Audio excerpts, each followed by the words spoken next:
Mesdames, bonsoir, messieurs, bonsoir, bienvenue à cette session spéciale. On va le dire comme ça, sur 237 Stories, ce sera une émission toute particulière, une émission qui va un peu être différente parce que ce sera uniquement des voix masculines que vous allez entendre tout au long de cet enregistrement. Un podcast qui a la particularité d'aujourd'hui de n'accueillir que des garçons et on va vous dire pourquoi. Tout simplement parce qu'aujourd'hui, c'est l'anniversaire de NBD, la douce, la charmante voix que vous entendez tous les jours, qui nous accompagne et qui rythme notre quotidien.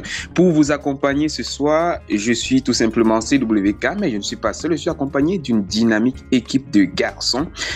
C'est-à-dire, les gars, ils se sont apprêtés pour faire vraiment le buzz, mais surtout pour croiser le verbe, comme on aime si bien le dire ici, et surtout pour pouvoir donner du répondant l'un et l'autre. Tout d'abord, j'ai envie de commencer en introduisant Chicharito. Vous le connaissez déjà, c'est le gars qui a toujours cette tendance à dire le contraire de ce qu'Olivier va dire. Chicharito, bonsoir et bienvenue au débat. Bonsoir CWK, merci une fois de plus de m'associer à ce débat. J'ai envie de dire que tu fais bien de prendre la relève. Je veux dire, tu prends bien la relève, voilà, d'NBD.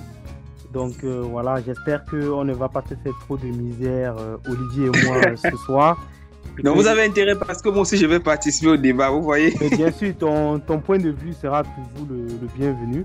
Et donc, je salue également comme ça nos auditrices et nos auditeurs. Et j'espère qu'on va passer une très belle soirée et une très bonne émission. D'accord. Tu n'es pas seul sur le panel de ce soir, justement. Pour croiser le verbe face à toi, nous avons le très charmant Olivier, le gars qui a toujours une tendance également à défendre les politiques camerounaises de l'opposition. On espère que ce soir, il a bien affûté les âmes. Olivier, bonsoir, bienvenue au débat. Bonsoir CWK, bonsoir à Chicharito. Euh, J'ai cru entendre que Chicharito disait toujours ce qui est contraire à ce que moi je pense.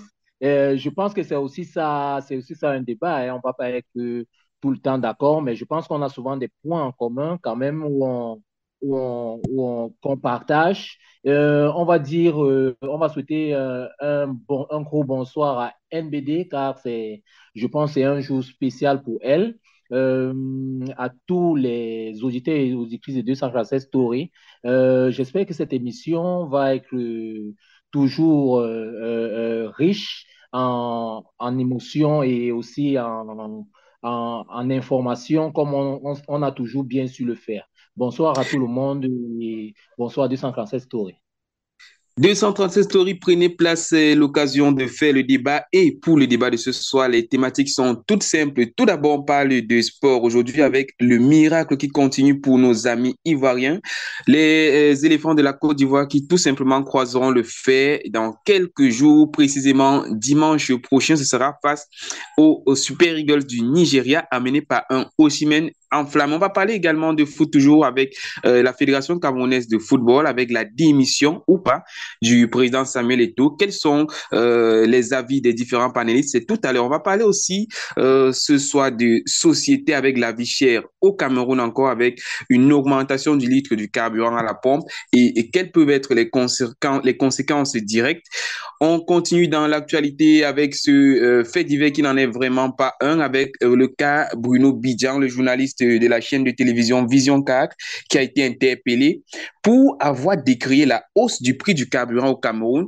Est-ce qu'on peut encore parler en toute liberté au pays de Paul Biya? C'est la question que l'on se pose aujourd'hui en actualité. On va terminer avec la célébration de la fête de la jeunesse le 11 février prochain. Est-ce que vous pensez que la jeunesse camerounaise peut encore espérer avoir un avenir prometteur au regard de la conjoncture actuelle?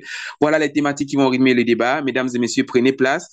On commence tout de suite avec la première question que j'adresse à Olivier. Olivier, est-ce que tu penses que le miracle qui est en train de se poursuivre du côté de la Côte d'Ivoire, il pourra donner lieu à un sacre des hommes des Mers Faye dimanche prochain? Merci Charito merci CWK. Non, tu vas Je vais, t'habituer au je fur et à vais mesure, tu m'habituer. prendras Je le vais rythme. m'habituer. Je rappelle pour ceux qui nous rejoignent à l'instant que NBD est dispensée d'émission aujourd'hui pour la simple raison que c'est son anniversaire. Elle va s'amuser, on va faire un article peut-être. Donc, je repose la question quand même. Est-ce que tu penses que les hommes des MS5 vont triompher sur ceux du Nigeria dimanche prochain? Moi, je pense que un miracle est possible. Je vais dire ça d'entrée de jeu. Un miracle est possible parce que déjà ici, ce que la Côte d'Ivoire nous a montré, elle qui était quasiment éliminée au premier tour et qui a été, par les bonnes grâces de certaines équipes qui n'avaient plus son destin en main, qui a été qualifiée in extremis avec que 3 points de manière nonchalante, euh, a prouvé les ressources nécessaires maintenant avec le nouveau coach, un coach local qu'ils ont eu, un coach dont, quand vous regardez cet MSFI, on sent vraiment qu'il a envie d'ancrer avec les joueurs au terrain. Il a envie de donner tout ce qu'il a. Il fait un avec ses coéquipiers, sa team, et ils nous produisent vraiment quelque chose de passionnant parce que le déterminisme qu'ils ont, ce sont des jusqu'au boutistes parce que la Côte d'Ivoire nous a montré ces derniers temps que impossible n'est pas ivoirien. On disait souvent impossible n'est pas camerounais, mais cette fois-ci, impossible n'est pas ivoirien et que le MLA a changé de camp. Et c'est déjà dans le camp des Ivoiriens qui donnent tout ce qu'ils ont dans les cryptes pour pouvoir aller chercher la victoire et satisfaire leur public. Donc, je pense que, à mon humble avis, la Côte d'Ivoire peut et ils se doivent de remporter ce titre devant leur public et que la coupe reste à la maison. Vraiment, chapeau aux Ivoiriens. Ticharito, dis-nous un peu, pour toi, est-ce que c'est plus le facteur MS, est-ce que c'est plus de la chance, c'est le fruit du hasard ou tout simplement on va dire que l'ancien coach ivoirien a joué de malchance en se qualifiant de la plus petite des manières possibles? Attends, j'ai pas bien compris la fin de la question. Que l'ancien L'ancien sélectionneur ou coach le nouveau? ivoirien, est-ce que pour lui, puisque vu que c'est lui qui a fait la sélection, même si c'est MS Faye qui actuellement met les joueurs au stade, c'est quand même lui qui a fait la sélection des joueurs actuels. Et on se retrouve avec une situation quand même cocasse parce que du jour au lendemain, il est évincé de son poste. La Côte d'Ivoire est éliminée jusqu'au dernier moment où l'équipe passe par le trou de la souris. Et au final, on se retrouve avec la même Côte d'Ivoire qui est en finale, mais avec un coach différent. Est-ce que c'est la chance pour ce coach-là simplement, ou bien c'est le talent, ou bien c'est simplement le hasard? J'ai envie de dire que c'est un peu de tout, hein. Très souvent, on a souvent eu ces dispositions-là. Vous voyez souvent une équipe passe 35 journées. Je prends par exemple le championnat de France, c'est un championnat que nous suivons énormément. Passe 35 journées, bon, c'est des journées assez difficiles et au bout de peut-être des 3 dernières journées, fait un changement d'entraîneur et l'équipe parvient à se maintenir. Donc, il y a souvent ce choc psychologique-là qui survient comme ça grâce à un changement d'entraîneur. Peut-être qu'il ne révolutionne pas d'un point de vue tactique ou technique, mais juste le psychologique aussi joue. Mais j'ai envie de dire que pour les Ivoiriens, j'ai envie de citer un peu tout ça. Il faut quand même dire qu'il y a la troisième place, elle est miraculeuse. Ça en dépend plus d'eux. C'est le Maroc vraiment qui fait tout le job. Mais par la suite, après la qualification, tout ce qui se passe, il y a un peu, les joueurs étaient déjà talentueux. Donc, on ne redécouvre pas ces joueurs-là, que ce soit Fofana, Franck Kessé et consorts, on ne les redécouvre pas. Emes Faé met quelque chose d'assez classique de ce qui se faisait par son prédécesseur, sauf si je me trompe, il change quelques joueurs, là on peut le noter. Donc, il fait des changements de joueurs, voilà. Il ne révolutionne pas d'un point de vue tactique. Et ça fonctionne. Il faut aussi dire que le troisième homme, les supporters jouent aussi un rôle important dans cela. Donc, j'ai envie de dire que c'est tout ça qui fait en sorte que la Côte d'Ivoire aujourd'hui s'en sort magnifiquement bien. Donc voilà. Donc, c'est Euh, plus un facteur chance. il y a aussi le facteur chance, bien sûr, parce que quand on voit le Parce match qu'on a vu la contre, manière à laquelle ils se sont tout qualifiés à fait, jusqu'en ben, finale, voilà, c'est quand même exactement. vraiment C'est pour ça que à j'ai moins parlé, d'un par temps exemple, de jour. le fait qu'il se soit qualifié, on peut dire que c'était de la chance, puisque c'est le Maroc qui fait le job. Le match contre le Mali, C'est un match qui n'est pas du tout maîtrisé. Ils sont rapidement menés 1-0. Ils sont à 10 contre 11 pendant pratiquement toute la deuxième mi-temps et les prolongations, mais ils réussissent quand même à se qualifier. Donc voilà, il y a aussi la chance qui joue et il y a ce que Olivier a rappelé qui est aussi le Hemley.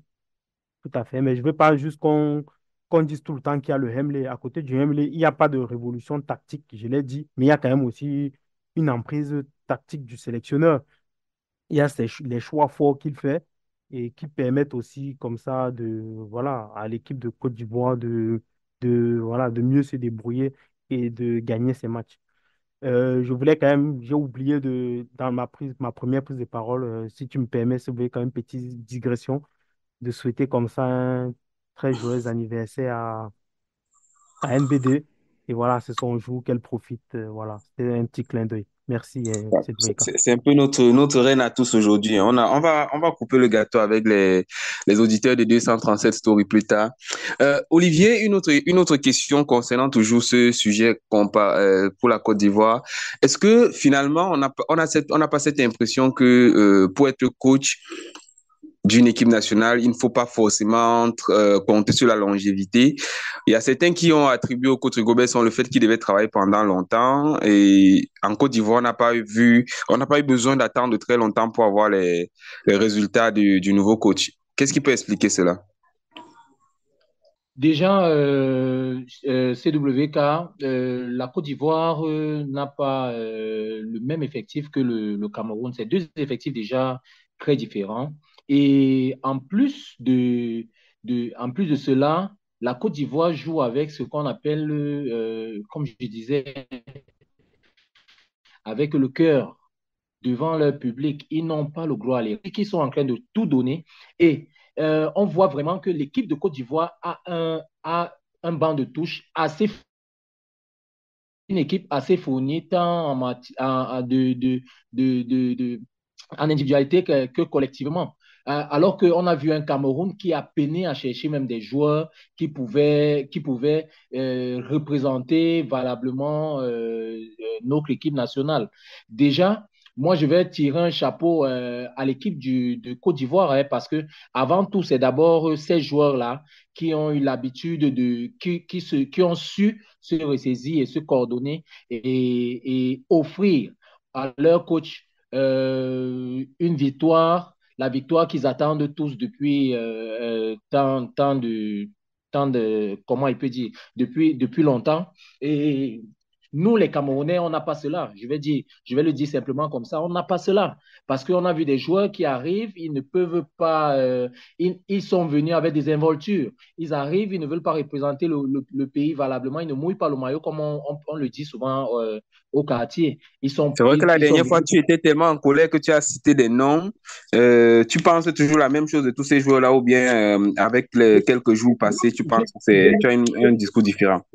Rien n'a changé parce que moi, pour ma part, je pense on devrait recommencer la fondation de l'équipe nationale du Cameroun. On devrait imposer certains critères maintenant parce que les Camerounais, c'est pas seulement au niveau de l'équipe nationale, mais je pense qu'au niveau de la société camerounaise aussi, les Camerounais ne croient plus en rien, ils ne donnent plus de leur cœur à leur propre pays, à leur chère patrie.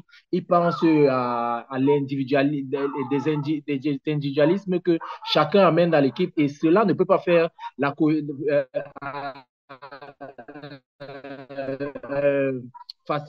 faciliter, oui, la cohésion et l'enthousiasme dans un groupe comme notre équipe nationale. Il y a des joueurs qu'on doit changer qui n'ancrent pas réellement dans le groupe. Et aujourd'hui, je ne vais pas citer des noms, mais les noms qui ont été cités plus dans les derniers podcasts restent toujours dans mon cœur avec cette amertume. J'espère que ça va passer.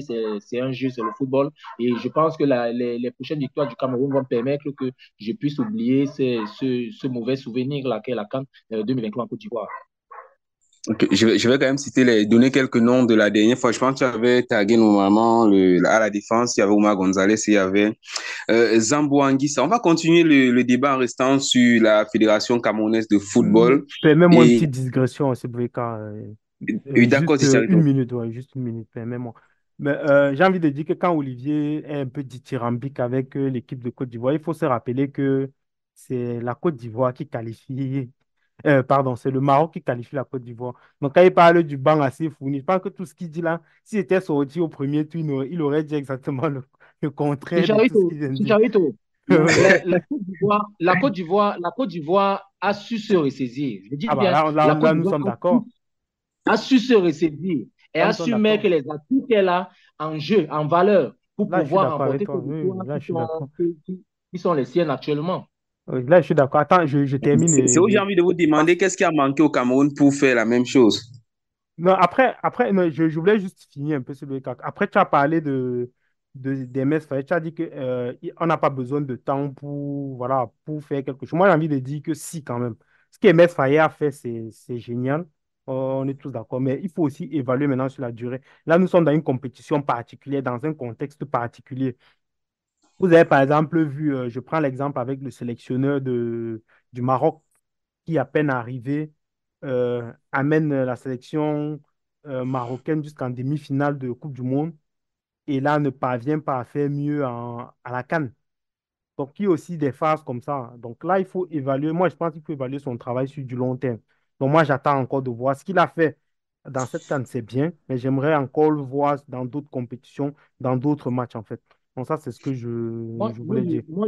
Je suis totalement d'accord avec toi, Chicharito, mais je voudrais dire qu'on ne doit pas dissocier l'enthousiasme des joueurs, le fighting spirit des joueurs au travail du coach qui fait mais le coach ne va pas ancrer au terrain pour pouvoir botter le ballon. C'est ce que Rigobert a fait et ça n'a pas Non, marché ça, je suis parce que d'accord. des Ça, je suis joueurs sur le terrain d'accord. Mais moi, n'étaient je pense pas à que, la hauteur de la compétition. moi, je Moi, suis je vais d'accord. dire que ces joueurs n'étaient pas préparés pour la compétition. Non, je pense que le travail de, de Song, on, on a du recul, on peut vraiment critiquer.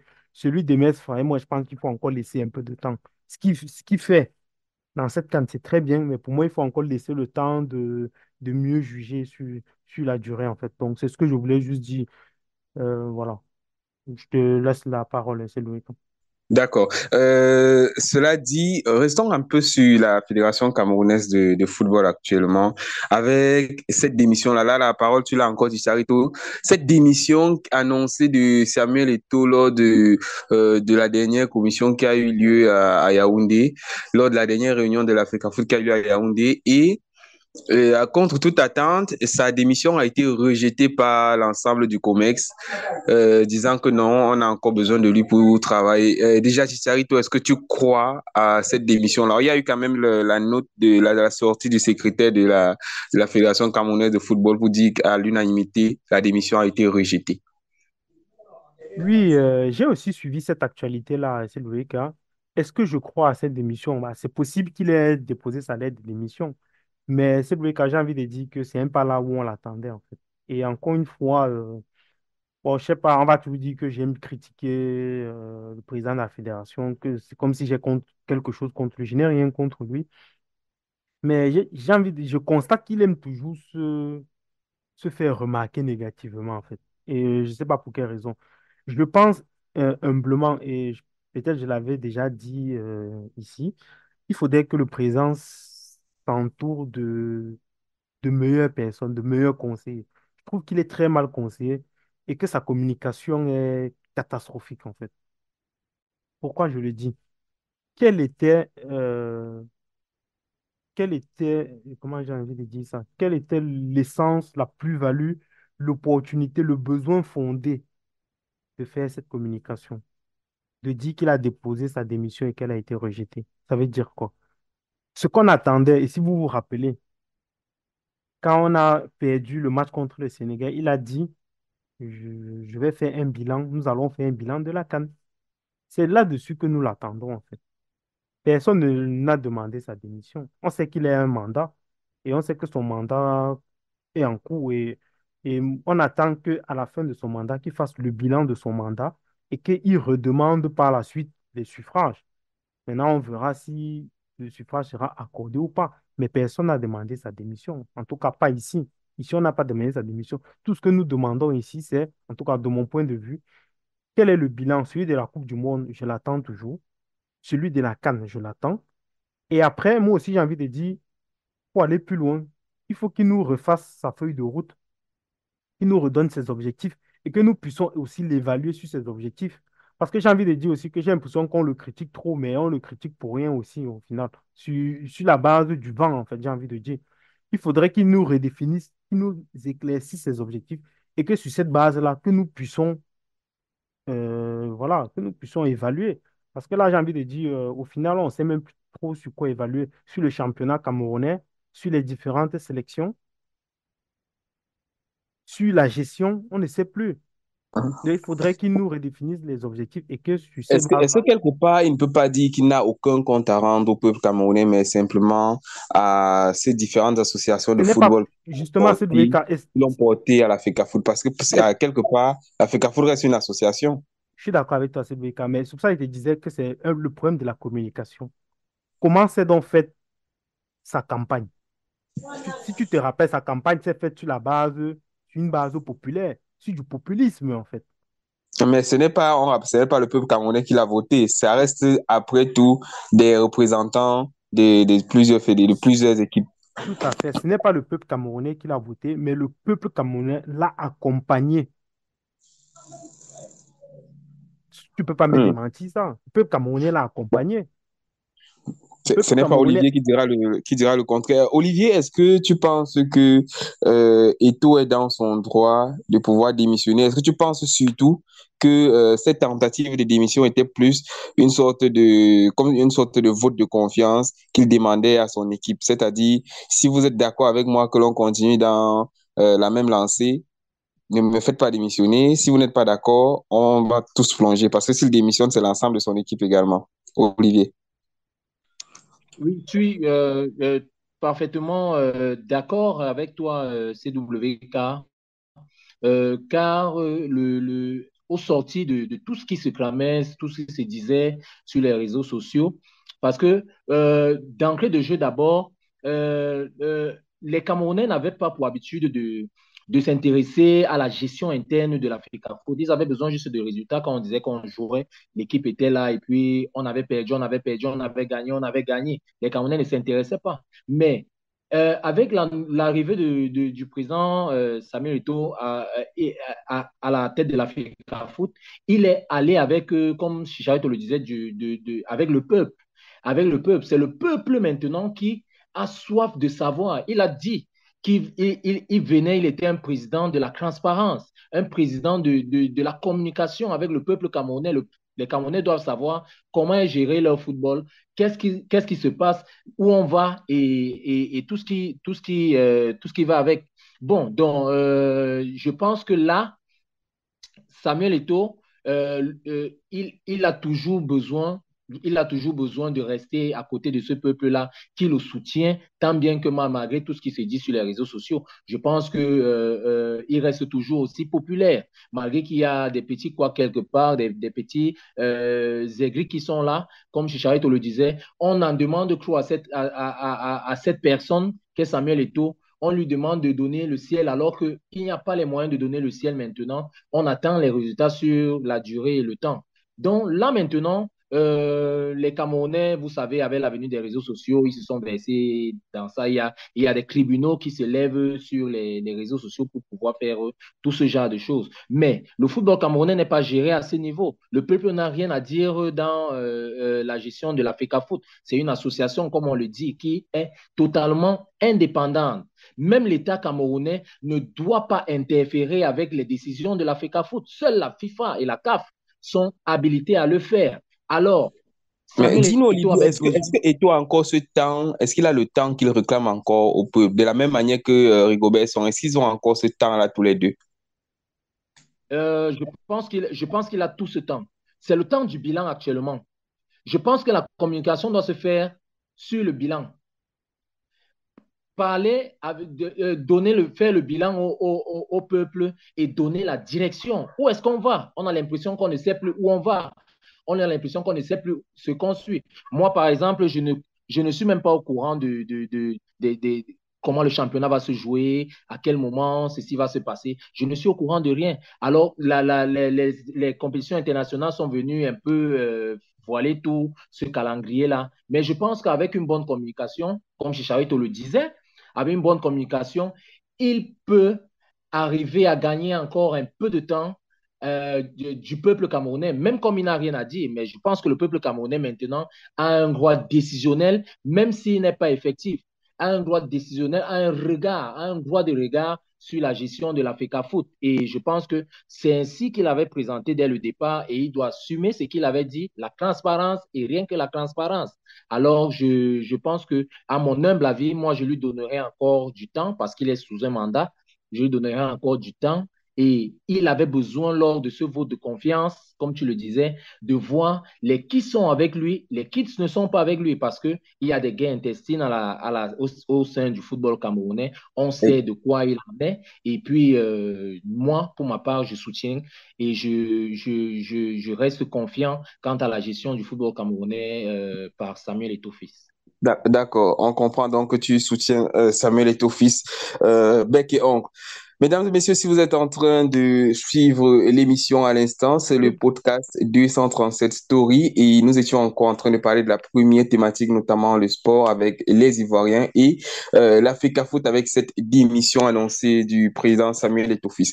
On aborde un autre sujet à présent, C'est vrai, t'as c'est tout changé déjà. On peut plus dire un mot. on peut toujours dire un mot, mais bon, c'est vrai qu'on voulait déjà aller sur la prochaine thématique. D'accord, si tu arrives, tu avais encore un mot à dire. Oui, oui, tu sais que quand Olivier parle, ou bien tu donnes d'abord la parole à Olivier, comme ça je... Bah oui, parce Non, que quand Olivier parle, moi, on ne répondra pas sur tout, mais on va avancer au fur et à mesure. Non, moi, j'aime répondre à ce qu'Olivier dit. Olivier a dit beaucoup de choses. Déjà, le vote de confiance. Pour moi, il n'y avait pas de vote de confiance. C'était un vote entre copains. Vous êtes sans ignorer que dans le vote, il a dit je démissionne et vous aussi, vous démissionnez. Les gens qui vous avez vu une fois dans une émission Exactement, où, c'est ce qui a voilà, été dit. exactement, vous avez vu une fois dans une émission où le professeur Messanga Nyandine dit à son collègue professeur, donc tu gagnes 700 000 francs par mois à la FECAFOOT. Donc, vous pensez qu'il va laisser ça pour aller toucher son salaire de professeur d'université? Non, c'est pas possible. Donc, pour moi, c'est pas un vote de confiance. C'est C'était une exactement blague, ce en que je fait. disais. C'est ça, ça ressemblait plus à un vote de confiance qu'à une vraie Non, non, démission. ça ressemblait à rien Voilà. du tout. Ça ressemblait à un jeu Chicharito, comique. C'est de la comédie.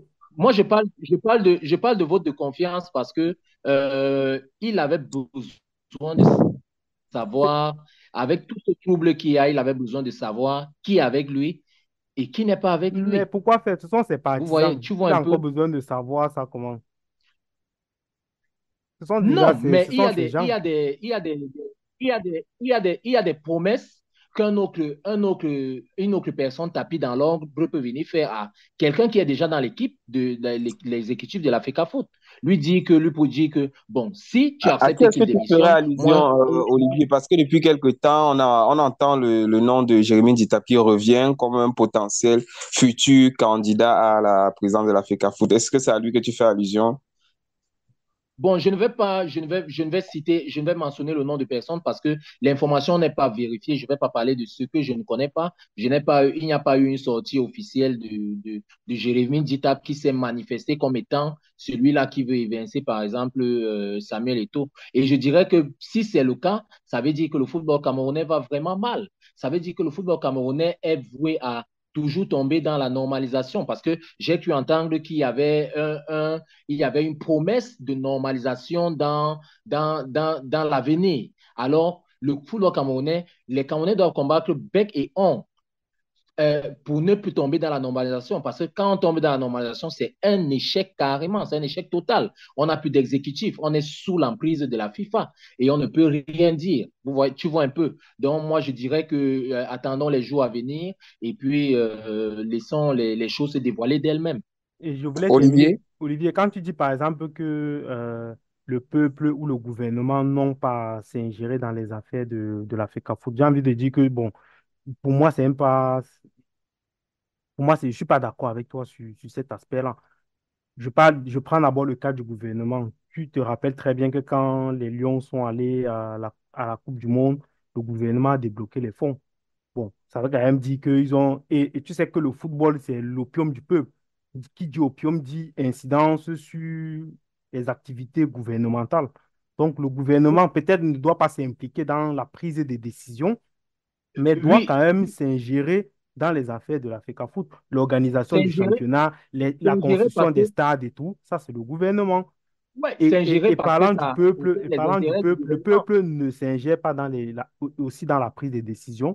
Mais comme je t'ai dit, le vote a été un vote, j'ai envie de dire, la candidature a été un peu une candidature populaire. Il est un peu venu demander l'onction du peuple pour Effectivement, cela. Le peuple tout le peuple demande a juste gagné. que, comme tu es venu nous demander notre onction pour la candidature, tout ce que nous demandons, c'est voir que comment dire, que tes promesses soient réalisées. C'est tout ce qu'on demande. Et que, il y ait comme toi-même tu l'as dit, qu'il y ait la transparence dans la gestion. C'est tout ce qu'on demande. On ne veut pas, et comme je disais, moi, je ne souhaite pas qu'il parte là maintenant. On doit attendre la fin. Il faut qu'il aille jusqu'au bout de son bilan. Et à terme, on va faire une évaluation finale. Mais entre les différentes étapes, là, on est déjà au moins 2 ans. On peut déjà faire un bilan à mi-parcours et une projection de qu'est-ce qui reste à faire en 2 ans, qu'est-ce qu'il peut faire. Et on peut l'évaluer là-dessus. Donc, ça, c'est ce que je voulais dire. Et c'est pour fermer la parenthèse. Merci bien. D'accord. Merci à toi, Chicharito. Merci également à Olivier. On va continuer donc cette émission et on va poursuivre avec le deuxième sujet du jour qui est sur la table. On parle de société toujours au Cameroun et cette fois on parle de l'augmentation du litre du carburant à la pompe. Désormais, il faut débourser entre 840 francs et 820 francs aussi bien pour l'essence que pour le diesel pour pouvoir être servi pour 1 litre de carburant. Ce qui a drastiquement augmenté les prix de certaines denrées alimentaires, aussi bien au marché, mais surtout, d'abord, c'est les transports qui ont été touchés. On a vu des agences où on payait 1000 francs ou 500 qui ont augmenté le prix à 1500. Je parle par exemple des agences de transport qui font la ligne Yaoundé-Ça. Là, nous sommes dans la région du centre. On a vu le transport interurbain Douala-Yaoundé, une agence où on payait 3000 500 francs qui est passé directement à 4500. Face à cette hausse des prix, le ministère des Transports est sorti, a fait une sortie, le ministère des Commerces a fait également une sortie pour rappeler, d'abord pour ce qui est du ministère des Transports, rappeler aux différents agents des syndicats, aux différents syndicats d'abord, qu'ils ont une entente commune et que le gouvernement allait faire un accompagnement. Cet accompagnement reste attendu et les débats sont encore sur la table, mais entre-temps, le prix du carburant a bel et bien augmenté et le coût de transport également, ce qui a donc un impact sur tout. Olivier, d'abord, pour toi, est-ce que tu penses qu'actuellement, le Cameroun, avec l'inflation qui est en train d'aller crescendo, est-ce que tu penses que le pays est au bord de la rupture? Euh, CWK, vraiment, je suis sans voix parce que c'est vraiment, cette histoire m'alarme un peu en tant que Camerounais, euh, en tant que patriote. J'aime mon pays, tu sais. Et puis, lorsque je vois ce qui est infligé à la population, je ne voudrais plus qu'on parle de résilience des Camerounais parce que c'est un thème derrière lequel on se cache pour souffrir et pour pleurer davantage. Le peuple est ainsi, comment il peut dire, euh, pressé jusqu'à la dernière goutte. Parce que de cette augmentation, ça a totalement glissé sur le bas peuple. Et cette augmentation a créé une incidence qui va créer forcément une inflation. Qui va créer forcément une inflation. Tout a augmenté sur le marché. Tout a augmenté sur le marché. On sait que c'est le transport qui définit au Cameroun les prix des denrées alimentaires.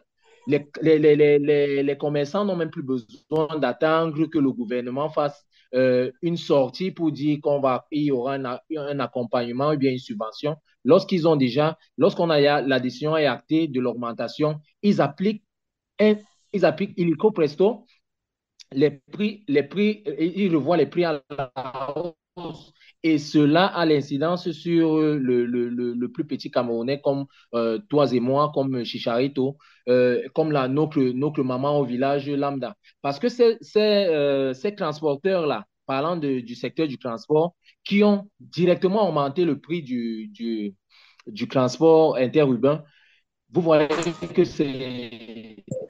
Je rappelle qu'ils ont augmenté le prix au lendemain de la réunion avec le ministre des grave. Transports. Ils n'ont pas attendu. C'est ce que je suis en train de dire, que les acteurs, les opérateurs économiques camerounais, eux, ils appliquent directement. Lorsque ça a augmenté, lorsqu'on a changé le prix, eux, ils appliquent.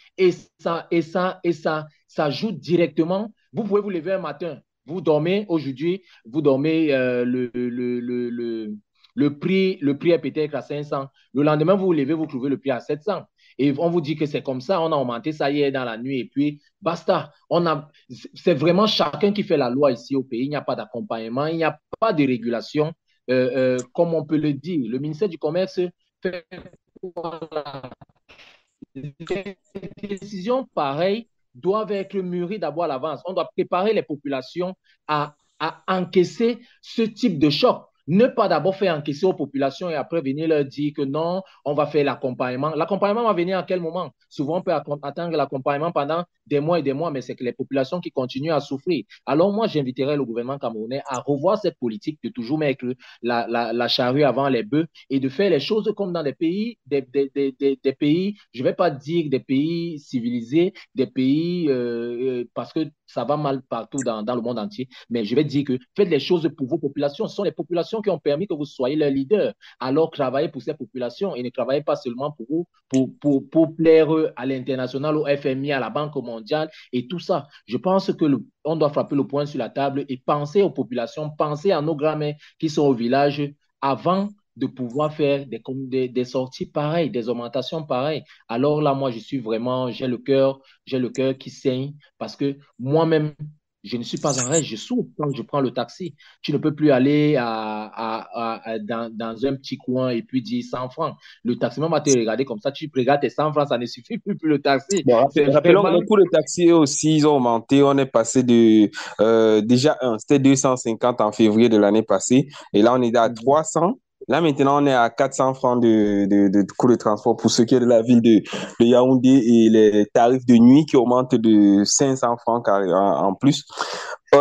Chichari, tu as une question à te poser aussi par rapport à cette inflation qui est en train de voir le jour au Cameroun. Est-ce que tu penses que quelque part, le gouvernement a les bonnes solutions pour pouvoir calmer la population? On a vu des vidéos de plus en plus virales, des mamans qui se plaignent des coûts, des professeurs qui se plaignent également du gouvernement et même de quelques transporteurs qui disent que ça va asphyxier, ça va les asphyxier, ils seront obligés d'asphyxier également les passagers. Quel est ton avis, Chicharito? Tu veux mon avis sur la situation actuelle ou bien sur le fait est-ce que le gouvernement a la solution et ne l'applique pas? Est-ce que tu peux repréciser un peu la C'est question, s'il te c'est plaît? deux questions en une. En fait, D'accord. déjà, est-ce que tu penses que le gouvernement, c'est la bonne solution que le gouvernement a choisie en augmentant le prix du tarif du carburant? Ok. Et maintenant, est-ce que le gouvernement ne se tire pas aussi une balle dans les jambes, puisque quelque part la population commence à avoir un peu de remous. On voit des vidéos de personnes qui se plaignent ouvertement. Ce n'est plus du genre on se cache comme avant, on se plaint ouvertement en disant les prix à la pompe, c'est vrai, on a l'impression que ça ne touche que les usagers de la route, à savoir, les premiers usagers, à savoir les automobilistes et tout ça, mais ça touche également les passagers parce que c'est eux qui empruntent le plus de transport pour se déplacer. Ok. Merci, Ludovica, pour cette précision. Est-ce que c'est la bonne solution? Je pense que dans la deuxième question que tu poses, on peut directement répondre à la première. En fait, ce n'est pas la bonne. Et je pense qu'il y avait d'autres solutions, en fait. L'une des solutions que tout le monde peut, voilà, que nous tous, ici, on propose comme ça, sans trop réfléchir, c'est réduire le train de vie de l'État. Ça aurait pu et ça aurait dû commencer par là, en fait. On a énormément de ministres. Le train de vie de l'État est extravagant. Si je ne me trompe pas, rien qu'à la présidente de la République, c'est à peu près 1 milliard de francs CFA par semaine. Donc, on peut déjà à ce niveau-là essayer de faire des économies. On a des institutions budgétivores. Nous tous, nous savons qu'elles sont là, elles existent, mais ne fonctionnent pas comme elles devraient. Donc, peut-être qu'à ce niveau-là, on peut déjà faire quelque chose. Réduire le train de vie de l'État. Donc, ça peut aussi passer par la réduction du nombre de ministres. De- Donc, voilà, ça, c'est une première solution. Pour le carburant, est-ce qu'on n'aurait pas pu faire autrement? Encore une fois, bien sûr que si. Quand nous suivons les différents débats sur les plateaux de télé, on se rend compte que l'État met, ou bien l'État a énormément de taxes sur ce carburant-là. On se rend compte que l'État, comme, comme c'est souvent dit, subventionne un certain nombre d'entreprises dans différents secteurs, les mines, au niveau du bois. Donc, on peut quand même essayer d'aller jouer sur ces différents terrains-là. Mais on a l'impression que la solution la plus facile, c'est toujours de venir directement prendre chez le consommateur. J'ai envie de dire que c'est la solution un peu la plus facile. Et malheureusement, le consommateur aussi, bon, voilà, il se laisse faire en fait. Donc, si on augmente, voilà, comme tu disais, il se plaint, mais derrière, il n'agit pas en conséquence. Attention, quand il dit agir en conséquence, je ne demande pas, voilà, parce que je sais que C'est ce que j'avais déjà dit, il y a qu'en plus certaines clair, officines, voilà, 236 story ne fait pas une exactement, incitation à la exactement. violence, ni n'appelle les gens à Exact. Je aller vais faire des justement marches préciser parce ou des que je bêtises. sais qu'il y a des officines qui recoupent toujours les bouts de phrases et font dire ce qu'on n'a pas voulu dire. Non, non. Ici, nous n'appelons pas nos concitoyens à aller dans la rue, à, à faire comme ce qui se passe À faire le actuellement au désordre, en Sénégal. fait. Voilà, on n'appelle pas ça. Mais on appelle à une prise de conscience de nos citoyens. On se dit, si... Peut-être te relancer, hein. Oui, Te oui. relancer simplement en disant, qu'est-ce qui peut expliquer le fait que le Cameroun, qui est quand même un pays où on a des ressources pétrolières dans notre sous-sol, on a même le pavillon tchado-camerounais qui traverse notre pays et juste à côté, au Gabon et même en Guinée équatoriale, le prix du carburant est pratiquement à moins de 500 francs. Alors qu'au Cameroun, c'est plus relevé. C'est vrai qu'on va prendre le mauvais exemple peut-être de la République centrafricaine où l'essence est à plus de 1100 francs le litre. Mais qu'est-ce qui peut expliquer que le Cameroun, qui est quand même un pays qui a certains standards et certaines ressources en termes de sous-sol, soit en train d'augmenter des prix au lieu de diversifier plutôt son économie pour pouvoir réguler? Très bien. Mais je voulais juste terminer en disant que, pour préciser ma pensée de tout à l'heure, j'appelle nos concitoyens à une prise de conscience et à se dire, voilà, si avec le gouvernement en place, ça ne fonctionne pas, nous avons des échéances très importantes qui vont arriver et il faudrait que les Camerounais se mobilisent. Voilà, c'est ça que je voulais dire. Donc, je n'appelle pas à aller dans la rue à faire une défiance vis-à-vis des autorités, mais j'en appelle à exercer son droit de vote surtout, et permettre à une autre alternative, en fait. Voilà ce que je voulais dire. Et pour revenir à ton excellente question, CWK, euh, qu'est-ce qui peut expliquer ça? Honnêtement, rien ne peut l'expliquer. Dans un pays aussi riche et avec comment je vais dire ça, des intellectuels que nous avons, des personnes aux ressources intellectuelles aussi diversifiées et aussi rayonnant sur la place, que ce soit nationale ou internationale, rien ne peut expliquer cela. Vous voyez, par exemple, je vais prendre un exemple. Très souvent, le gouvernement nous dit que, il subventionne le prix du carburant à hauteur de 1 000 milliards. Les communicants viennent souvent sur les différents plateaux télé et nous disent ça. Très bien. Mais sauf que, dans le même temps, on nous dit que pour euh, remettre en place, parce que n'oublions pas que la Sonara avait pris feu et que pour une réhabilitation de la Sonara, il nous faut 250 à 500 milliards de francs CFA. Donc, comme je disais, rien ne peut expliquer que on subventionne quelque chose à 1 000 milliards, alors que si on réhabilite à 2 fois moins, on parvient voilà, à raffiner notre propre pétrole et à alléger le coût de vie des Camerounais. Donc, pour ne pas être très long, c'est de voilà ce que je pourrais donc dire et répondre par rapport à tes différentes interrogations. Merci pour cette très belle réponse, Chicharito. Juste pour faire une petite parenthèse sur justement la Sonara, qui depuis cet après-midi a un nouveau directeur. L'ancien directeur a été démis de ses fonctions par le ministre aujourd'hui même.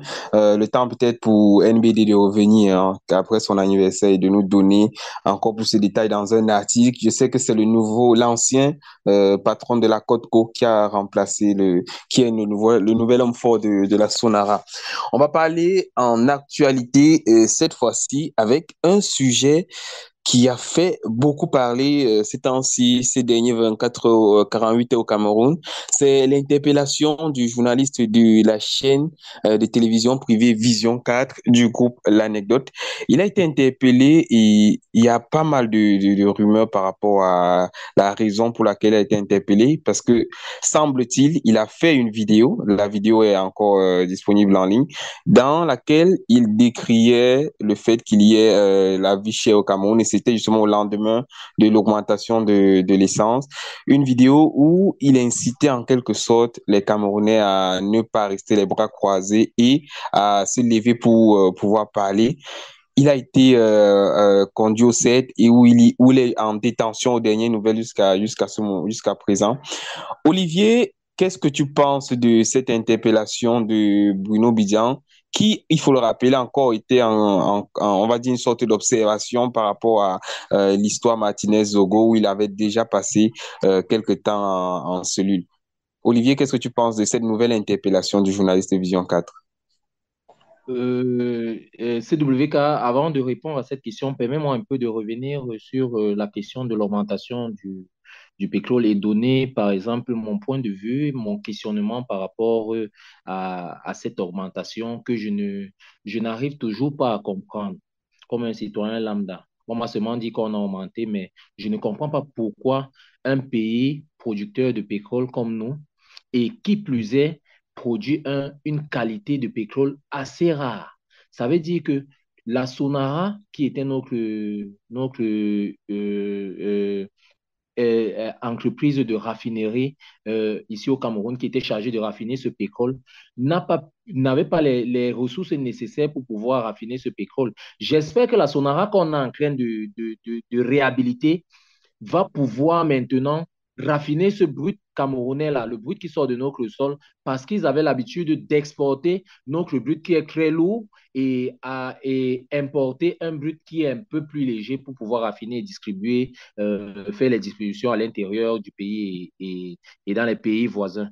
Je n'arrive pas à comprendre, mon questionnement est de savoir pourquoi cette augmentation, quand on sait que les prix, le Cameroun est un pays, comme on va dire, on nous a dit que c'est l'agriculture qui faisait notre pays. Le Cameroun est un pays agropastoral. Ça veut dire qu'on vit essentiellement des zones rurales et tout ça, des cultures vivrières. Donc, en augmentant ce carburant, on sait déjà d'office que ça va augmenter le prix des produits de première nécessité, des produits vivriers comme le manioc, le macabo, que les Camerounais en raffolent ici dehors. Je pense que le gouvernement devrait encore mûrir davantage les choses et maintenant faire les choses en anticipant ce qui est devant pour devenir pour une meilleure vie des citoyens camerounais. Là, c'est mon questionnement et j'aimerais avoir une réponse peut-être dans les jours à venir, les sorties à venir. Bon, quant à au problème de Bruno Bidjan, qui est détenu au CED actuellement. Je viens d'avoir aussi l'information qu'il est toujours détenu à cause de la vidéo qu'il a sortie.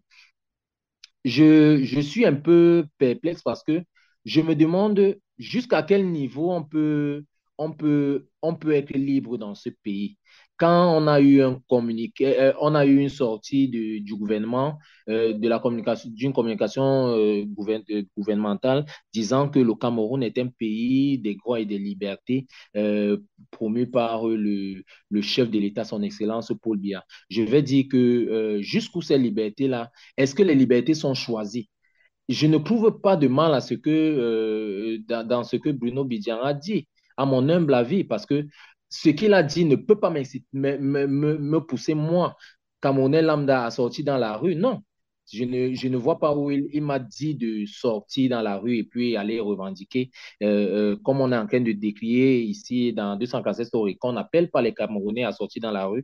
Il y a un processus démocratique, il y a les urnes qui sont là, il y a les échéances électorales et les Camerounais doivent saisir ces échéances et savoir ce qu'ils veulent.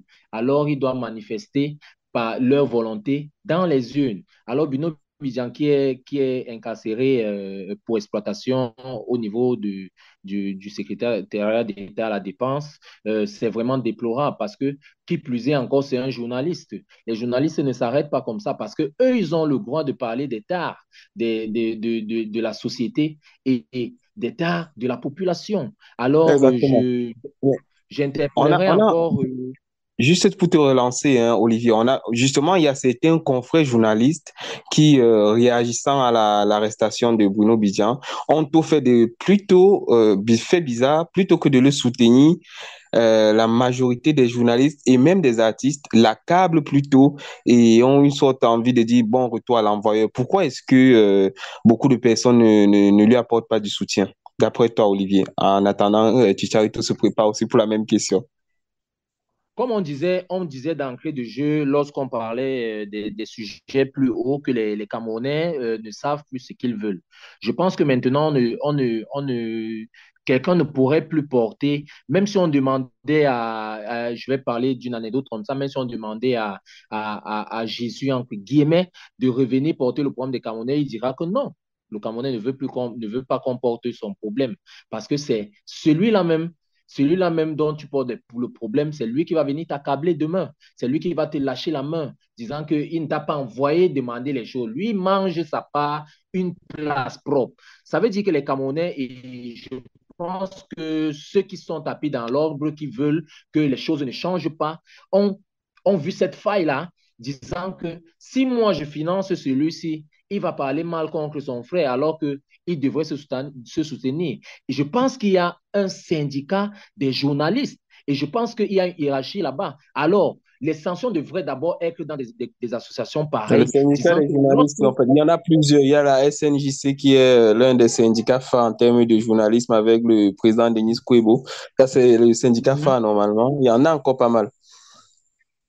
Mais on Oui, n'a pas mais vu de réaction je pense de que syndicats, sinon il y a eu une exclusion quand même. Par contre, je vais relancer pour poser la question à Ticharito directement pour que Olivier, tu ne monopolises pas la parole. d'accord, d'accord. Ticharito, on a vu le groupe Anecdote qui a fait une sortie à travers son administration pour dire à tous les journalistes et tous les employés du groupe Anecdote que peu importe, on n'a pas le droit ils n'ont plus désormais le droit de prendre la parole sur les réseaux sociaux, peu importe les réseaux sociaux, pour commenter l'actualité, sinon c'est considéré comme une faute lourde. Qu'est-ce que tu en penses déjà? Et ensuite, qu'est-ce que tu penses du cas de Bruno Bidjan qui a arrêté et ses confrères ne réagissent pas? Oui, il y a donc deux questions. Qu'est-ce que je pense de ça et qu'est-ce que je pense du fait que ses confrères ne réagissent pas? OK. Euh, Comment je vais dire ça? J'ai envie de te dire que j'aime toujours prendre un peu d'histoire pour remonter un peu et pour bien planter le décor, en fait. D'accord, on t'écoute, l'histoire. Quand on se, comment dire, dans nos analyses, ou bien dans l'analyse d'Olivier, il se base uniquement sur la vidéo. Pour moi, c'est un timing un peu assez court. Pour moi, il faut prendre un timing un peu assez large. Moi, je connais le groupe, pas le groupe, la télévision Vision 4 à partir de 2018. C'est là où je découvre hein, les Ernest Obama, les Bruno Bijan, c'est des personnes que Qu'est-ce je qui ne te fait connaissais pas. découvrir cette chaîne de télévision? Quelle est la particularité en ce moment-là? La partie en ce moment-là, c'est la partie post-électorale avec tout ce qui est le grabuge qu'il y a eu juste après les élections et où on a vu vraiment des oppositions se former, des télévisions où c'est même là que honnêtement je découvre aussi Equinox. Donc pour ne pas dire, donc je connaissais pas Equinox avant. Donc 2018, je découvre aussi Equinox, j'ai l'impression que je découvre un peu deux chaînes un peu opposées dans le style. Et Ah, je découvre que Vision 4, que ne faisons pas comme si on ne sait pas qui est cette chaîne, qui est son propriétaire, elle a toujours penché d'un côté.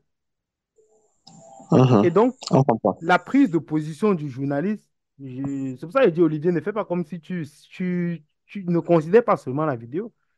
La prise de position du journaliste Bruno Bidjan, c'est quelque chose qui, pour le gouvernement en place, j'ai envie de dire, c'est de l'inédit, c'est extraordinaire.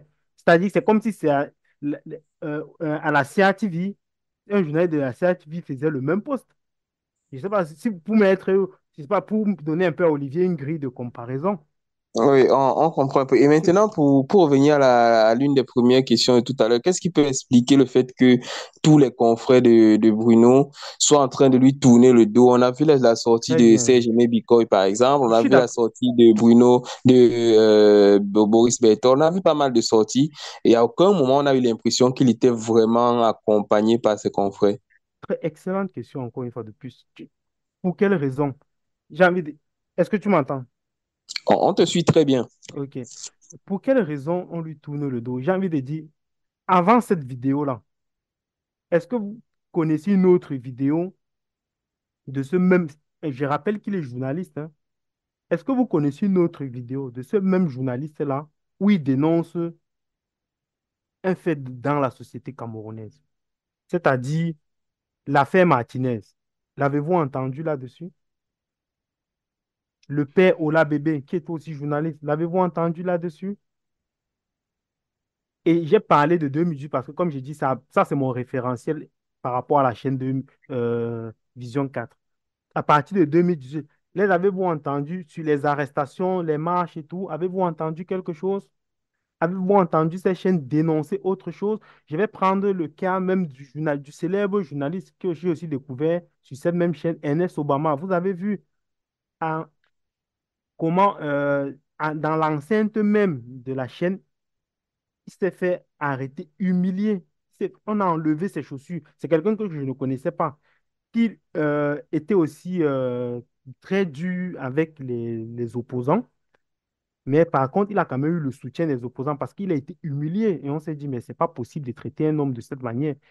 Est-ce que le journaliste Bruno Bidjan s'est prononcé là-dessus? Donc j'ai envie de dire, Euh, ses confrères disent, pendant que nous étions dans la galère, je vais encore revenir même sur les enseignants. OTS et Mhm. consorts. Est-ce que vous avez suivi quelque chose? Mhm. Les Glencore, euh, les CanGate, CovidGate. Non, il n'a jamais rien dit. Et donc, C'est vrai qu'il a fait quand même des débats dans son émission de dimanche. Il a même fait carrément toute une Rika, émission de plus de Rika, 4 heures s'il de te temps. plaît. C'était de l'inédit au Cameroun pour parler de l'Africa Foot. Rika, je me rappelle s'il te plaît. bon, les émissions, je ne les ai pas suivies, mais je sais qu'il y a un moment donné, il a fait des émissions sur long terme où il parlait. Mais est-ce que ça, tu parles de l'Africa Foot, mais moi, je parle de la CanGate, c'est-à-dire les 3 000 milliards, les stades non achevés et tout ça. Je parle du COVID-Gate, les Santo, ministères qui ne sont pas appropriés, mais qui vendent les masques à d'autres ministères, les tests, et bref, tout ce qui s'est passé dans Chicharito, les COVID-Gate. Chicharito. On Le... va, Attends un peu, je termine, Olivier, s'il te on plaît. va rester. Bon, Olivier, il termine et juste après, Ouais, je vais directement D'accord, mixer sur d'accord, toi avec une autre question. ouais. d'accord. Donc, je voulais parler de tout ça, les différents rapports de la Chambre des comptes. J'ai envie de dire, de manière générale, pour me résumer un peu, est-ce que tous les scandales, tous les problèmes, euh, on parle de la coupure d'électricité, là nous on a parlé tout à l'heure de la hausse du carburant, l'affaire Bobda, toutes ces différentes affaires, l'avez-vous entendu là-dessus? Bon, moi je pense que ses confrères disent que bon voilà, tu n'as jamais rien dit aujourd'hui, nous te délaissons. Maintenant, ma position c'est que ces droits doivent être respectés. Même si c'est mal comporté par le passé et tout, moi, je pense que ses droits, quand même, doivent être respectés. Je ne sais pas pourquoi il a été D'accord. interpellé, mais il faudrait que ses droits soient respectés et que s'il y a une procédure lancée contre lui, que cette procédure-là suive les canons du droit et que si au bout, il n'y a rien contre lui, qu'il puisse être relaxé et que sa vie puisse continuer. Mais que pour lui aussi, ce soit aussi une bonne leçon de vie. Pour qu'il comprenne que quand les autres dénoncent, ce n'est pas parce qu'ils en veulent au gouvernement, ce n'est pas parce qu'ils sont méchants, ce n'est pas parce qu'ils sont des opposants, c'est parce qu'ils veulent un mieux vivre pour tout le monde et même pour lui-même. D'accord. Olivier, est-ce que tu penses que ce qui arrive à Bruno Bidjan, il le mérite? on a envie de dire, est-ce que c'est bien fait pour lui? Bon, je ne dirais pas bien fait pour lui, mais je ne suis pas loin de la pensée de Chicharito, mais je vais mettre un peu de réserve parce que la dénonciation est un combat. C'est un combat qui est, c'est-à-dire que les actes qu'on va poser légitimes sont totalement contrecarrés par le pouvoir en place. Ils cherchent à museler, ils cherchent à faire en sorte qu'il n'y ait pas de grogne populaire et tout ça. Bon, Bruno Bidjan, qui n'a pas su soutenir ceux qui dénonçaient bien avant lui, il avait comment il peut dire, des analyses un peu discréditoires par rapport à ce que les autres dénonçaient. Et je pense que c'est cette aigreur-là qui a fait en sorte que, il soit lâché aujourd'hui. Moi, je dirais que pour un combat qu'on mène tous, on ne devrait pas verser dans ce genre de choses. Certes, on peut dire qu'il mérite parce qu'il n'a pas soutenu les autres avant. Mais je dis encore, comme je l'ai dit dès le départ, c'est sur cette division-là du peuple que les dirigeants en place servent. Ils savent que nous sommes divisés. Ils savent que si je n'ai pas mangé aujourd'hui et que l'autre ne mange pas demain, je vais lui dire, comme on disait quand on était enfant, à Chouka. Ça veut dire que on n'est pas unis, on ne parle pas tous d'une même voix. Et vous voyez que c'est totalement visible avec les journalistes. Je dis encore bien que le journaliste le, est le porte-parole du quatrième pouvoir que sont les médias. Alors, ces gens doivent être traités avec un peu de dignité et ils ont une certaine immunité parce que c'est eux qui représentent la liberté d'expression et ça ne doit pas venir de part et d'autre dire que parce qu'il n'a pas fait ceci il mérite ceci. Non, Bruno Vigier ne mérite pas d'être écroué, d'être, comment on peut dire, incarcéré quelque part. Alors, tous les journalistes devraient. Est-ce que Olivier, sans te couper, pardon, est-ce que tu ferais une publication, par exemple, pour dire libérer Bruno Bidjan, comme ça a été le cas pour plusieurs fois où tu as dit justice pour Martinez? Un citoyen lambda comme moi, je suis totalement craintif parce que je disais tantôt Pourquoi être qu'on ne craintif, sait puisqu'il y plus. a cette liberté d'expression qui existe, d'après ce que tu dis? Non, ce que je disais dès le départ, c'est que on a l'impression qu'il y a un communiqué qui sort disant qu'on a une liberté, mais après, lorsqu'on se met à revendiquer suivant cette liberté, on nous dit qu'il n'y a plus de liberté. Alors, où en sommes-nous? Si moi, je suis qui? Je ne suis personne. Si je viens maintenant me dire que je vais me lever, dire que libérer Bruno Bidjan, on va me dire incitation à la révolte, alors que les journalistes ont un syndicat qui est fait pour ça. Ils sont soutenus à l'international. Moi, je ne peux pas, je ne suis pas journaliste. Je ne vais pas venir dire que libérer Bruno Bidjan. Sur quelle base? Alors, moi, je dirais que cela doit commencer par le haut et atteindre nous, les citoyens lambda. Moi, je marche dans la rue, je n'ai pas, si le vent m'amène là où ça veut m'amener. Et je compatis à cette souffrance qu'il est en train de vivre actuellement. Et j'implore vraiment le pouvoir en place de pouvoir le relaxer. Je dirais simplement cela. Mais c'est Chicharito, vrai est-ce que quand. toi, Ouais. tu ferais, est-ce que tu l'accompagnerais, tu dirais libérer justice pour Bruno Bidjan? Non, non. Je vais pas lancer dans, on avait dit ça, Pourquoi pas? dans ce Pourquoi pas? que Olivier vient. Tout simplement parce que, et je l'ai dit, c'est le week-end. Enfin, parce que moi, je trouve que il faut pas dire que c'est, comment dire, cette vidéo-là, moi, je sais pas si c'est réellement ça la cause de son interpellation. Mais j'ai envie de dire, c'est quelqu'un qui, en tant que, dans la chaîne qu'il dirigeait, ou qu'il dirige toujours, qui avait quand même une certaine, comment il avait dit ça? Une certaine Audience. audience, merci pour l'expression, Olivier. Une certaine audience, ça c'est mon point de vue, n'a jamais, en tout cas c'est mon point de vue, ça n'engage que moi, n'a jamais rien fait pour les Camerounais et pour ceux qui souffrent. Ça n'engage que moi. Je me rappelle de Paul Choutan, et vous vous souvenez tous, qui avait été tabassé au point d'être laissé mort. Bruno Bidjan ne sait jamais, en tout cas, peut-être que je ne sais pas, hein, mais dans les différentes séquences vidéo de Vision 4 que j'ai regardées, je n'ai jamais vu où il s'est prononcé sur ce problème-là. J'ai parlé du cas le plus récent et le plus terrifiant. Je ne suis pas journaliste, mais pendant un an, j'ai parlé de ça parce que ça m'avait horrifié, le cas Martinez. Si un journaliste comme celui-là ne s'est jamais prononcé, c'est pour ça que je comprends la position des journalistes. Mais Je peut-être dis qu'il a bien, je aussi la peur comprends. de se prononcer pour un cas, le cas de MZ, sachant qu'il a lui-même été cité dans l'affaire et a même été arrêté à un moment. Il a peur que tous ces dits peuvent être analysés et puis justement être servis de pièce à conviction. On peut peut-être le dédouaner à ce niveau-là. Très bien. Et le cas du père Ola Bébé, le cas de Paul Choutan. Autant de choses. Voilà. Voilà. Donc, Donc, c'est pour est-ce ça que je quelque dis, je part, on peut dire comprends tout la simplement position des qu'il journalistes. est, on dit souvent, on ne peut pas se prévaloir de ses propres turpitudes. Est-ce que quelque part, il est Voilà. lui-même la raison Donc, pour laquelle il est en train de subir certaines je, injustices, entre guillemets, ou bien les coups de ce que lui-même il a supporté avant? je prends à mon compte ce que tu viens de dire. On ne peut pas se prévaloir de ses propres turpitudes. Si c'était un autre journaliste, vous aurez vu que beaucoup de personnes, beaucoup de journalistes se seraient levés pour le défendre. Et maintenant, vous savez aussi que dans les réseaux sociaux, il y a des personnes qui prennent de l'argent avant de te défendre. Donc, s'il a les moyens, il va leur donner, et ces personnes-là vont le défendre. La semaine dernière, nous avons tous parlé d'un influenceur ici. Vous avez vu que cet influenceur n'a même pas fait cas, dans le sens de la défense, en fait. En effet.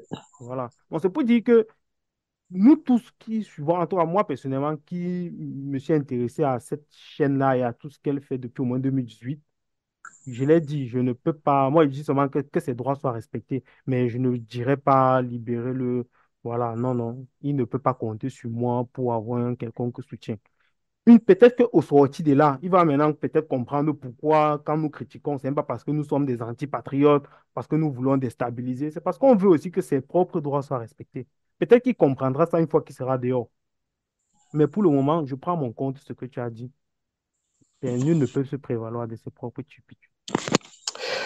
Comme une manière de dire que tout simplement, Bruno Bizian, même si aujourd'hui il passe pour être la victime de ce qui est en train de lui arriver, beaucoup de personnes, de personnalités même, de plus en plus pensent qu'il est à l'origine de tout ce qui tombe sur lui et que quelque part, il le mériterait. On va passer au dernier sujet de la soirée. On parle du 11 février prochain. Est-ce que vous pensez que la jeunesse camerounaise peut encore espérer avoir un avenir prometteur au regard de la conjoncture actuelle? C'est la grande question que 237 Stories se pose pour clôturer ce podcast. Tout simplement dit que le 11 février prochain, c'est-à-dire dans 2 jours par là, la jeunesse camerounaise va célébrer et il y a toujours, comme par l'habitude, le traditionnel pardon, discours du chef de l'État à la jeunesse. Olivier, est-ce que tu penses que le président Paul Biya va surprendre avec, avec un discours différent cette fois-ci? CWK, les discours n'ont jamais rien apporté de positif dans la vie d'un citoyen, hein. Ce sont les actes, ce sont les actes qu'on pose pour le bien-être des citoyens. Ce n'est pas des discours. On ne va pas faire des discours chaque année, des discours à longueur de journée. Bon, et ça du revers de la main parce que je ne m'attends pas, je ne dirais pas à la jeunesse camerounaise de s'attendre à un discours. Moi, je donnerais mon conseil à la jeunesse camerounaise de, de quel est le fer de lance de la nation, pas parce qu'on le dit, mais parce qu'elle est. Alors les jeunes doivent continuer à se battre, à créer de nouvelles opportunités pour pouvoir se démarquer et rendre le Cameroun meilleur. Ce ne sont pas les vieux qui vont construire le Cameroun demain. Alors, je dis à ces jeunes-là, c'est pas parce que demain c'est le 11 février, on doit dire que le 11 février c'est chaque jour. Le 11 février c'est notre bataille. Le 11 février c'est le combat de la jeunesse qui est fait de lance de la nation, si je me répète encore. Alors, les jeunes, travaillez davantage, faites l'école, arrêtez de prendre la drogue, pensez positif, pensez à la reconstruction du Cameroun, parce que je sais et je crois, ça sera peut-être pas sous nos clairs. Je veux vivre cela, mais je dis que le Cameroun a encore de beaux jours devant lui. Et c'est la jeunesse qui va mener ce Cameroun à ces beaux jours-là. Chicharito, est-ce que pour toi, tu ne penses pas que ce fait de lance de la nation, qu'il a un peu rouillé avec le temps? Non, il n'a pas rouillé. J'ai plutôt envie de dire il est désespéré. Et c'est pour ça que Olivier, je le reconnais pas aujourd'hui. Je sais pas, je sais pas si c'est l'affaire avec Bruno Bidjan qu'il est un peu attendri. Je comprends Il a pas. opté pour un peu de douceur pour l'anniversaire des NBD. Ben voilà, peut-être c'est ça, mais il est un peu trop tendre ce soir. Le fait de la lance il n'est pas ramolli, mais il n'est pas rouillé. C'est juste il est désespéré. Vous vous souvenez, il n'y a pas longtemps, il y a une note qui a encore une fois depuis fuité au niveau des réseaux sociaux, où on interpellait les hautes autorités par rapport à ce qui se passe au niveau des aéroports, par rapport au fait de lance de la nation qui s'en va. Exactement. Les enseignants, tout ça, c'est connu maintenant.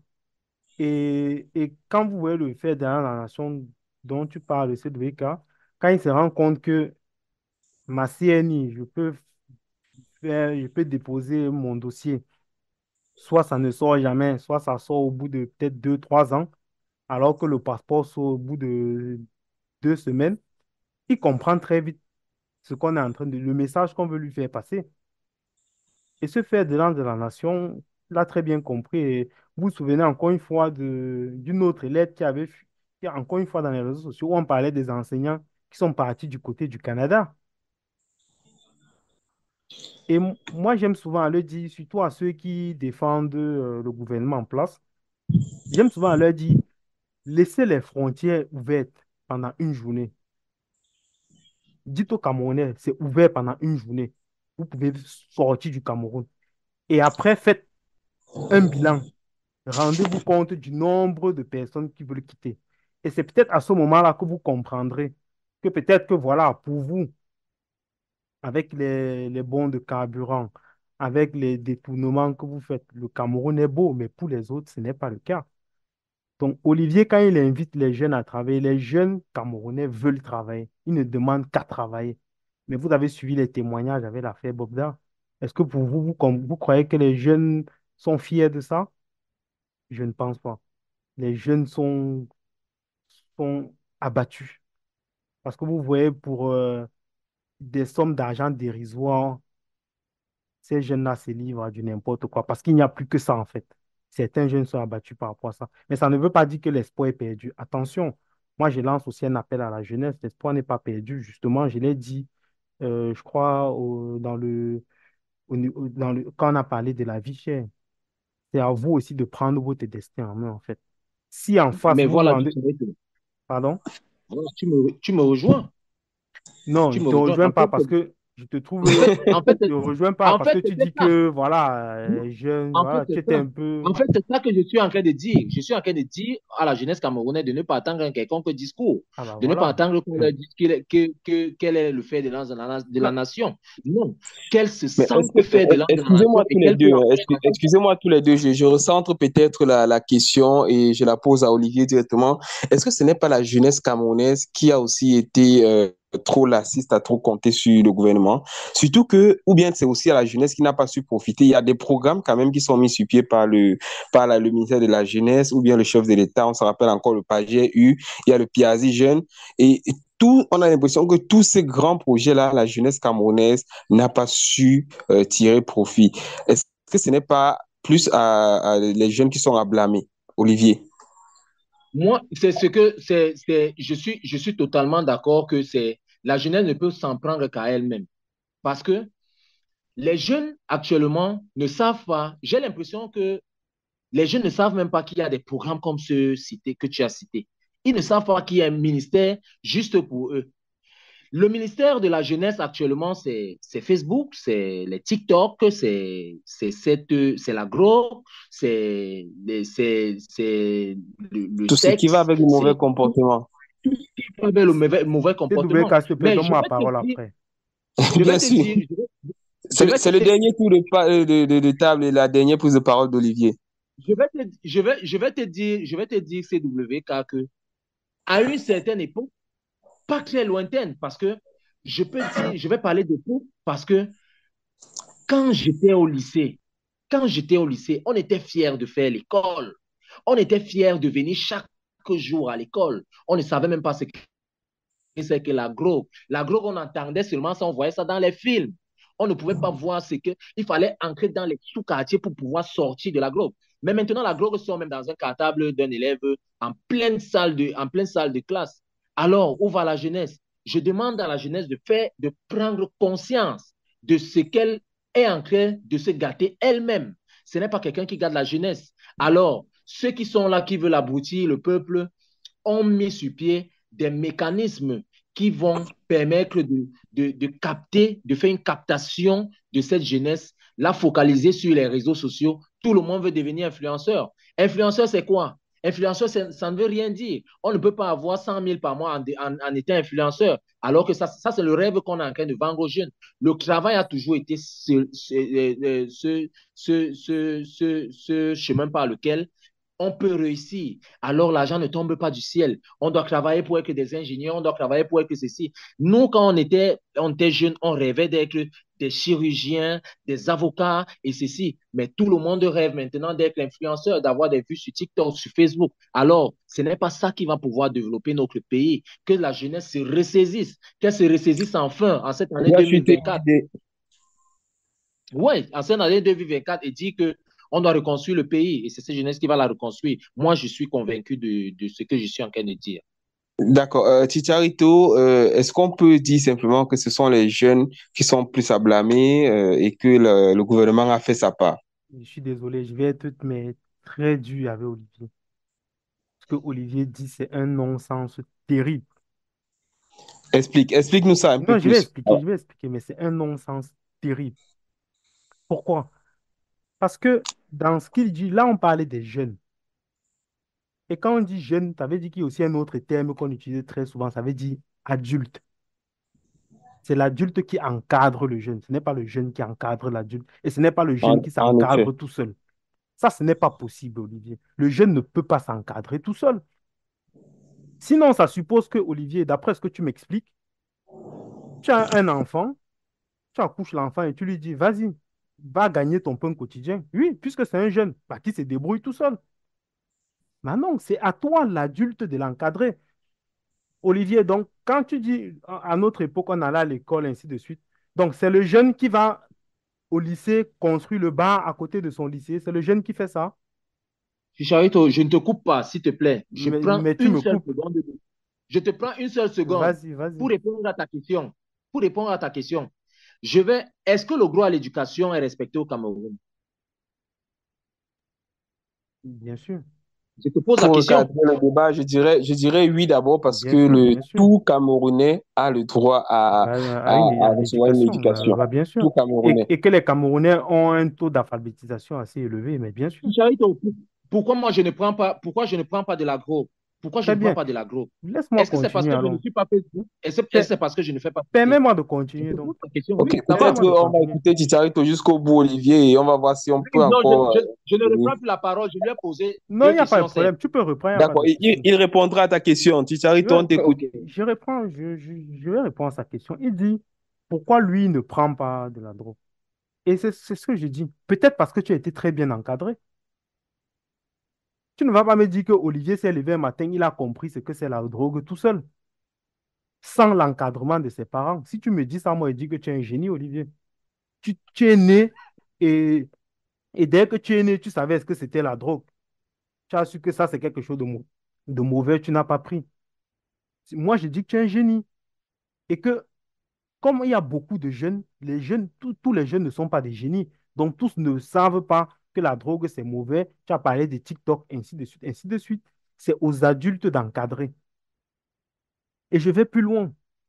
Si la jeunesse, c'est le fer de lance de la nation, ça suppose que ce fer de lance, tu l'encadres. Tu mets les moyens pour l'encadrer. Tu mets les moyens de son développement et de son épanouissement. Je vais plus loin.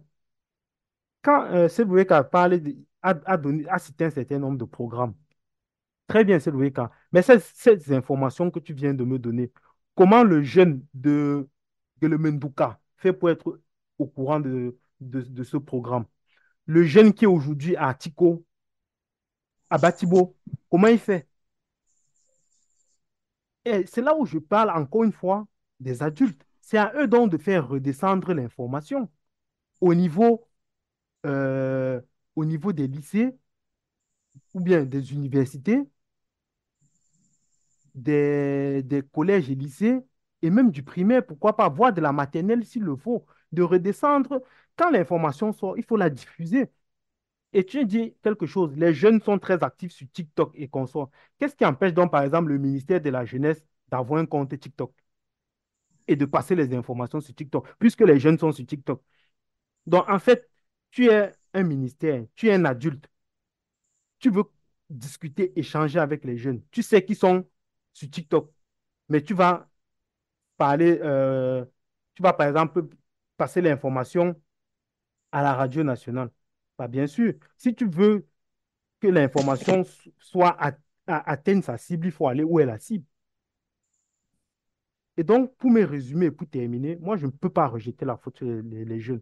Certes, les jeunes ont des défauts, je suis tout à fait d'accord avec ça, mais c'est aux adultes d'assumer l'éducation des jeunes. C'est aux adultes. Je ne peux pas demander à un enfant de s'éduquer lui-même. Ce n'est pas possible. Et si nous tous, si nous avons des enfants, nous savons que c'est nous qui prenons et qui donnons l'éducation, la direction dans laquelle on veut les amener. Ce n'est pas eux qui nous disent ce qu'ils font, ce qu'ils doivent faire, c'est nous qui le disons. Donc voilà, c'est le cas pour ne pas être très long. Voilà, on va dire simplement que sur tous les différents débats de ce jour, il y avait beaucoup à dire et il y aura toujours à dire.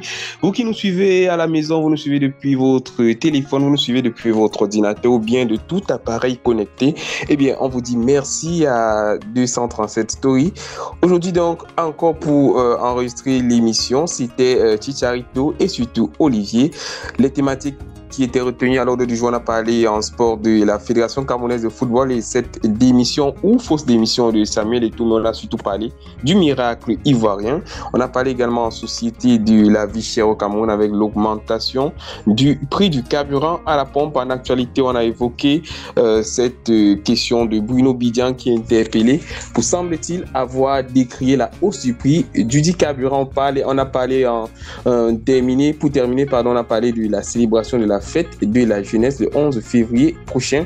Sans doute un sujet sur lequel on reviendra parce qu'il y a encore beaucoup à dire, surtout après le discours du chef de l'État qui aura lieu le 10 février, c'est-à-dire demain. Mesdames et messieurs, merci pour votre aimable attention. Merci à toi, Olivier, d'avoir participé. Merci également à Chicharito. On se dit à tous, restez connectés sur la plateforme, partagez nos émissions et surtout merci à toute la grande communauté 237 Story. Merci à ceux qui n'ont pas été venus aujourd'hui. On pense notamment à AG, on pense à Arnaud également. Bon, bonne soirée à tous et surtout, à très bientôt. Bye bye. Joyeux anniversaire NBD, encore une fois, au revoir. Bien sûr, on n'oublie pas, joyeux anniversaire NBD. Et elle reprend les rênes la semaine prochaine, on le rappelle. Bye bye.